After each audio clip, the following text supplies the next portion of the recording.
Hi, here we are again, another evening for family read aloud time. Can you see I put some purple in my hair? I don't know if it can come through on the video. I'm pretty excited that it actually worked. Yeah, so I know that's silly, but I hope you're all doing okay out there, and I hope you're enjoying our book so far. We are reading Here in the Real World by Sarah Pennypacker, and we're going to keep reading it, and we're going to see next part of the Where's Summer. And if we learn anything more about Jolene and what happens. Remember, Where's Uncle Si just recently found out about the abandoned church lot and what Where had been doing instead of going to rec. But Where convinced him not to tell his parents so that they wouldn't worry about him since they're working double shifts so they can buy their house at the end of the summer. And remember, Where has promised Jolene he's going to save the garden, but he's just not sure how yet. So we're going to see what happens next. We're going to start with chapter 35 today, okay? A camera lens reveals how special things are, even things that appear ordinary. The way you could walk all day on a beach full of gray stones, but it's only when you pick one up and study it on your palm that you notice how there isn't another one like it. Everything begged to be filmed to get that attention. Don't worry, you'll cut out anything extra once you know your story, Uncle Si had advised. First, film whatever you want. What are you going to put in your movie? Jolene asked the first day. Ware stopped to think before he answered. Whatever moves me. Moves you? Whatever makes me feel something, that's what I'll film. And that was what he did. He filmed Jolene easing a cylinder of soil from a chip nuts can, so carefully the sprout in the middle never wobbled, and patting it into place in the trench. He filmed her hoisting Mrs. Stavros' hammer over her head, smashing it down true. He filmed her fist pumping at the crack every time. He filmed a line of ants carrying tiny bits of watermelon away from the compost pile. A frayed green ribbon fluttering from the flattened slide. He sorted through the boxes of photographs and took out the scenes that castle ladies would have chosen for their tapestries. He lined them up and zoomed in on each. He chose a single papaya and shot a close-up of it every day. You're going to be a star, he promised the lucky plant. Going to grow up right on camera. Before long, the camera felt like part of Ware's body. Each day he would have kept on filming right past the bus if his alarm hadn't gone off. And when he got home, he went straight to the computer to see what he'd caught. Lighting was an issue. Some things looked washed out under the glaring sun. Things in the shade weren't bright enough. A piece of poster board solved both problems. Used to block the sun like a visor or covered in tinfoil as a reflector. The poster board also made a great backdrop for subjects that had seemed lost. He wrapped his t-shirt over the camera's microphone when street noise interfered and began to experiment with the buttons. Focus, frame rate, white balance. By the end of the week, the film was matching what his mind imagined. You see that? Wow, every frame seemed to say. Uncle Si had said the hardest part would be editing. You have to leave a lot of great stuff on the cutting room floor. Ware wasn't ready to edit yet because he didn't know his story. But Uncle Si had talked a lot about dramatic turning points, and he hoped he was getting some of those. I wish I'd seen the wrecking ball, he said to Jolene one day. Nuh-uh, you don't. It was awful. Okay, maybe I don't, but I wish I had that film. Jolene shrugged. It was on the news. You could probably look it up. That afternoon, Ware did. Not only was there news footage, but people in the crowd had posted clips too. Jolene was right. It was awful. Swing, crash, boom! Cannon to the heart every time. But it moved him. He put the camera up to the computer screen and he filmed. Chapter 36. Ware sat on a cinder block, chin on his palms. Uncle Si had said he was transforming the lot. But was he? The old playground was a thriving garden now. He'd raked the overgrown grass of the front lawn into medieval designs. He'd finished the stained glass window and was making a suit of armor out of some beat-up cookware and a roll of tinfoil. The moat wall was rising and would soon be full of water. But right in the middle, the wrecked building was wrong. The shape was fine, castle-like already with its tower and chunky walls. It was the color. Pink was all wrong for a castle. Castles rose from the surrounding land made from its native material. Clay, stone. Castles were the color of rocks. Rocks. Ware got up and walked over to Jolene's garden. He kicked at the mountain of lousy dirt Jolene had dug out of her trenches. What did you call this stuff? Rock dust. It's useless. Maybe not. He went up into the church and gathered a dented spaghetti pot, a mixing spoon, and a mop. He filled the pot with rock dust, hosed in some water, and stirred. He lugged the pot down to the west wall of the church, still in the shade, and began smearing the slurry onto a patch of wall. As soon as it was pasted on, it slid down, leaving a sick pink track. If the mud slid off in the dry air, how would it ever hold up through a summer of evening rains? Ware remembered a sand sculpture exhibition he'd gone to the year before. Elmer's glue, the winner had whispered behind her hand when he'd asked how it held together. Mix it in with the water. He went back up into the church, and retrieved a whole case of glue. The labels read, "Sure stuck, not Elmer's, but glue was glue." He mixed it in and started over, painting the sticky mud on with the mop. Every once in a while he noticed that Jolene got up and made a show of stretching, but he knew she was spying on him. It kept him going. 2 hours later, stopping only to film his progress, he'd covered the entire wall up to where he could reach. He solved the problem of the high parts in medieval style. He had just finished setting up the Y-shaped branch, the bungee cords, and the colander when Jolene gave up spying and came over. She studied the mudded church wall.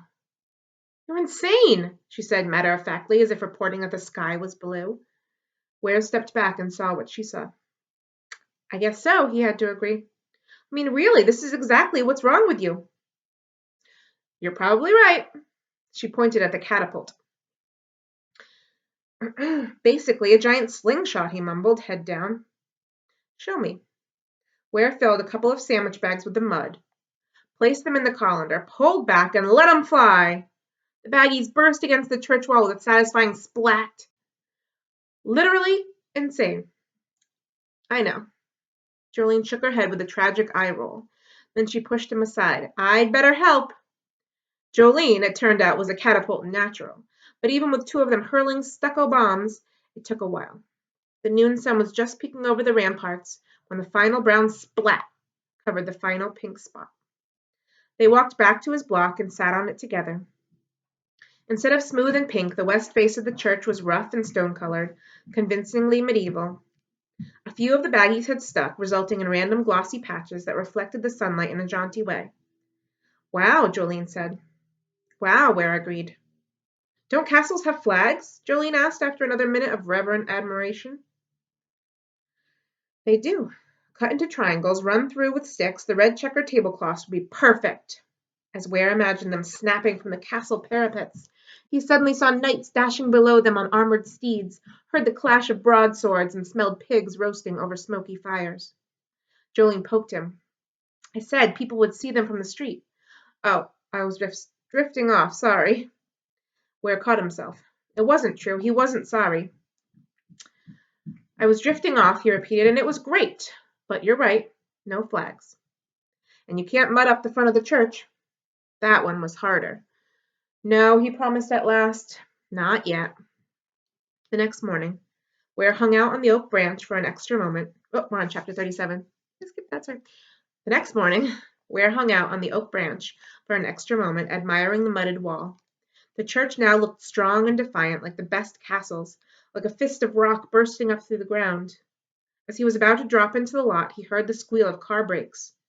The squeal sounded urgent, also familiar. He glanced back. He stifled a panicked gasp. His mother. Ware ducked deeper into the leaves and watched.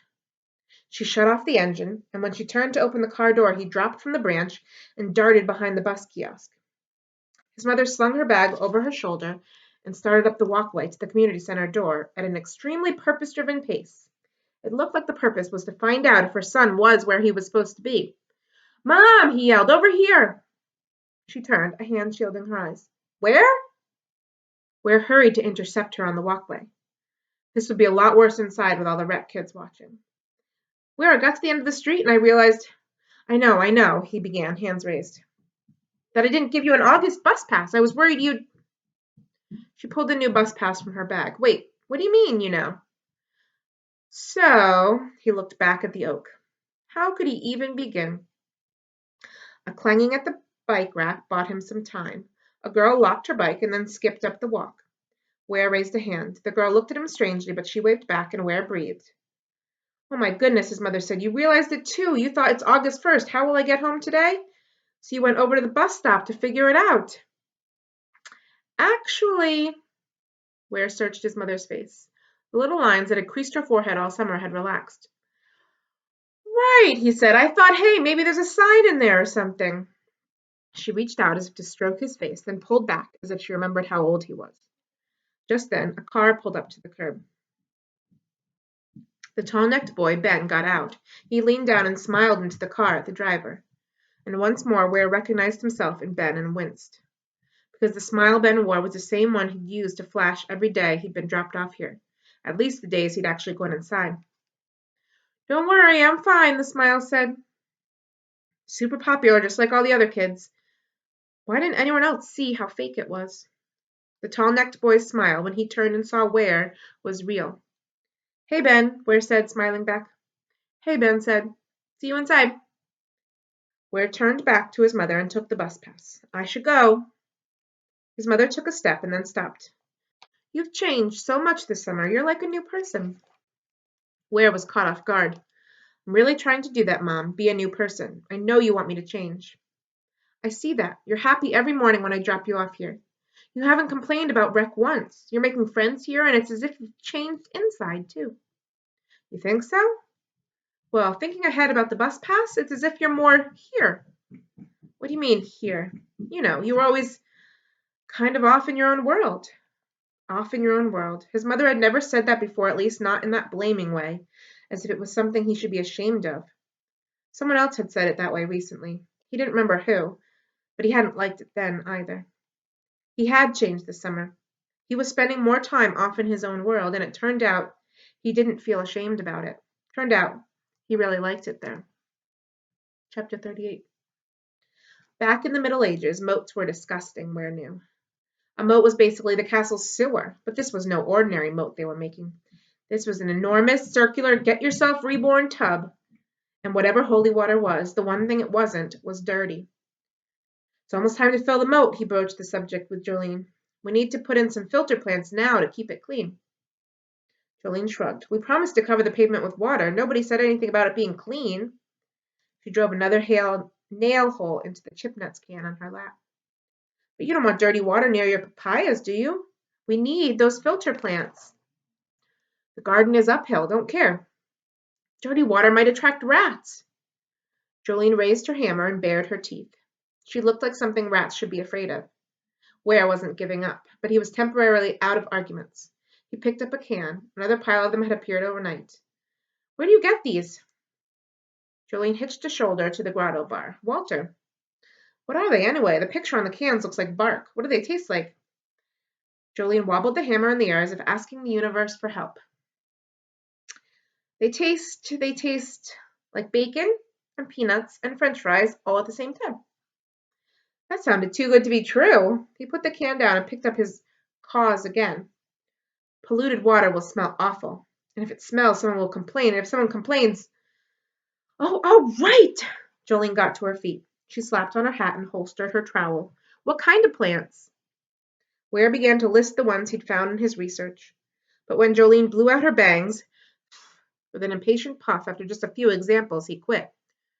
Basically, we need the kind that grows where there's water sometimes, but sometimes not. Well, I know a place like that, Jolene grumbled as if she were admitting it at gunpoint. Behind the school. It's got water after it rains, but then it goes dry.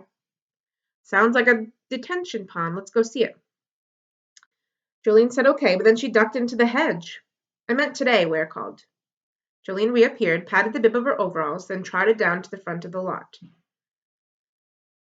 Ware followed, and they climbed over the fence. Jolene stopped at the notice. She shuddered. It's going to be okay, Ware said. We'll make the moat, and then Ashley will get her father to stop the auction. He nodded as if it were a great plan, but inside he wondered. Chapter 39. Jolene stuck her pointer finger through the chain-link fence. Ware peered down the slope. An oval pond nestled alongside a road. That's a detention pond, all right. I can see the overflow grate from here. That plant down there, whatever it is, that's what we need. He worked a sneaker toe into the wire and scaled the fence. At the marshy edge of the water, he crouched and splayed a little plant across his fingers. Waterweed, he announced. Looks like the stuff in aquariums, Jolene said, coming up behind him. Ware nodded gloomily. That's probably where we'd have to get it, a pet supply place. I hope we can buy enough. I only have $47. Buy enough? Jolene sputtered. She slid her black garbage bag out of her bib pocket and produced her trowel. Ware batted them away. That's stealing, he hissed. Jolene snorted. She fell to her knees and troweled out a ragged circle of turf, then dropped the clump, ripe with the scent of mud, into the bag. Ware jumped into the guard position between Jolene and the road. Okay, but if anyone stops us, we'll put it all back. No one will stop us. And Jolene was right, no one did. Not that trip, and not on the other 3 trips they made, although Ware's heart pounded every step. You know what that bag looks like it's full of? A human body, that's what, he warned each time. You'd better hope we don't get stopped by the police. You spend a lot of time imagining things that aren't going to happen, Jolene said. Ware thought he heard a hint of admiration in the complaint. Of course, maybe he imagined it. They tucked the tufts around the edges of the foundation. Jolene donated a shovelful of compost to feed each clump, but you could see how it cost her. We have to water them now, she said. Maybe not, Ware pointed to the sky. Piles of black clouds are rolling in from the west. Evening thunderstorm coming early. He glanced over at the community center. It was dry inside, but... He saw Jolene look up at the door at the top of the stairs beside the grotto bar's sign. He knew she was weighing the same trade-off about her apartment. Nope, he said. Follow me. Jolene shot him a skeptical look, but she followed him onto the foundation and over to the big kitchen table. A crack of lightning split the dark sky, and she scrambled under. Ware hurried over to the wall of closets. He grabbed a couple of tablecloths and the box with the candle stubs and lighter and ran back. He draped the cloths over the table, weighted them with bricks, and ducked in as the first drops hit his shoulders. Jolene sat with her knees drawn up to her chin. Under the table, she said in a voice that clearly implied both capitalization and italics, as if she were christening the spot. She watched as one by one he melted the candles' bases and stuck them to the floor in an arc on his left side, an arc on Jolene's right, and then lit them all. Rain drummed on the tabletop. Wind gusted shingles around the deck and flickered the candles. A curl of air blew a fresh earth smell from Jolene's garden into the wax-scented cave. Ware pulled the tablecloth snug. Think your papayas will be okay? They're kind of floppy. Sometimes it's good to be floppy. The wind can't snap you. A lightning bolt struck so close that the air under the table flared silver. The smell changed to something blue and electric. Thunder cracked, a deep thud Ware felt in his chest. He edged the slightest bit closer to Jolene. The arcs of candles surrounded them like parentheses, as if he and Jolene were extra information. Extra information, he risked, eyes on his knees. My parents wish they had a different kid. Extra information, Jolene replied, as if she understood parentheses too. My aunt wishes she didn't have a kid at all. Chapter 40. Cutworms. Jolene glowered down at the papayas she'd planted a few days before. Half of them crumpled to the ground. She let out a string of swears. I don't think you should say those things here, Ware muttered. I told you, the holy's gone. She swore again. They're chewing through the stems. Mrs. Stavros says I need collars around them. She says make the collars out of paper cups. Do you have any? Maybe. Ware climbed onto the foundation and rummaged through the kitchen junk. He trotted back with a box labeled communion cups. Are they too small? Nuh-uh, cutworms are caterpillars. Caterpillars are pretty short legs. She handed Ware a rusty knife. Cut off the bottom, slit the sides. Ware placed one of the miniature plastic cups on a cinder block and started sawing. Jolene knelt and troweled out a dandelion, then carried it over to the front walkway to transplant. They're nice flowers. Not their fault they got born in the wrong place, she'd answered when he first asked her about it. They shouldn't get killed for it. Ware thought the dandelion saving was ridiculous, but he did like how it dressed up the front of the castle. A minute later, she came back. Know how they got rid of trash in New York City back in the day? Ware wasn't in the mood. He bent over his knife, dripping sweat stung to his eyes. The blade was dull and the cups too slippery. He was wrecking about half the ones he attempted. Pigs, that's how, Jolene said, as if he begged her to go on. Like on Mondays, the people in one neighborhood threw their garbage into the street, and the city sent a herd of pigs through. On Tuesdays, another neighborhood, like that. Well, great, Ware said, not looking up. How many of these do you need? I'm getting a blister. Great? Great? No, not so great for the pigs. Can you imagine the kind of stuff people threw away back then? Ware shrugged and kept on butchering cups. Communion cups were supposed to hold the blood of Jesus, he knew that much. He dropped the knife and looked up at the queen palms. They seemed to shake their fronds in disapproval. Jolene, do you ever think the holiness is still here, but it's hiding, and we're supposed to find it? Jolene smacked his sneaker with her trowel. How would a pig know if someone threw out something poisonous? Ware went back to his sawing. Or gross, like... Ware realized too late where she was heading. Like a human hip. He finally looked at her. You're obsessed. Yes, she was beaming in smug victory. So give up. Call her and ask her where they are. I can't. She's at some rehab place near here, but she doesn't have a phone. Ware poked at the new blister, raw on the ball of his thumb. Jolene sat back on her heels. Is that where they took them out? Surrounded by mutilated communion cups, Ware felt uneasy at the question. No, that was somewhere else. She's just there now. Well, what about other people there? Do they have stuff going? Ware squirmed. Her roommate only has one kidney, but maybe she was born without the other one. Jolene's eyes lit up. A kidney, she mused. Anyone else? Nothing good would come from answering Jolene's question. Ware knew this, but he'd overheard his mother tell his father something last night, and out it came. An old guy there is missing a leg. He rolls his wheelchair over to my grandmother at lunch and invites her to go horizontal dancing. She throws her jello at him. Jolene dropped the cup she was holding. A hip, a kidney, and a leg, she demanded, all in one place? Ware nodded again. He squeezed his eyes shut and waited. Get the address, Jolene said. We go there tomorrow. That is where we're going to leave off for today. We'll pick up with chapter 41 tomorrow. Hope everyone has a good night. Stay safe. Until next time. Okay. Bye.